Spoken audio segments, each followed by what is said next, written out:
Believe me, I love you so. It pains me, Lord. It pains me, Lord, knowing it hurt you too. Oh, sige po. Ako kasi kinikilabutan ako. Iba nararamdaman ko eh. Sa loob po ng awitin ko na yon, ano naman po yung sa tingin nyo na habang inaawit ko yung paano ko kinakanta?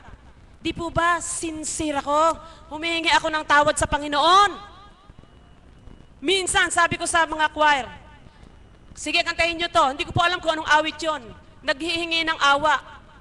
Panginoon, maawa ka. Sabi ko, abay, wag niyong hiwain ang Panginoon. Di po ba?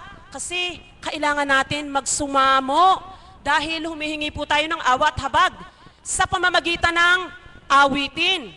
Kaya kailangan maging tayo po sa ating mga sarili, kahit pangit yung boses natin, damhin natin yung ating inaawit.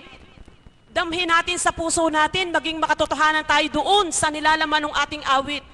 Napakaganda po nung kanta na yon. Talagang ang lyrics na yon, madalas ko siyang naririnig. Yung lyrics na yun, hindi ko po narinig ng buo. Ilang linya lamang nung kanta na yun ang narinig ko. Tuwang-tuwa po ako doon sa nilalaman. Subalit kung paano po inawit, doon po ako nalumbay.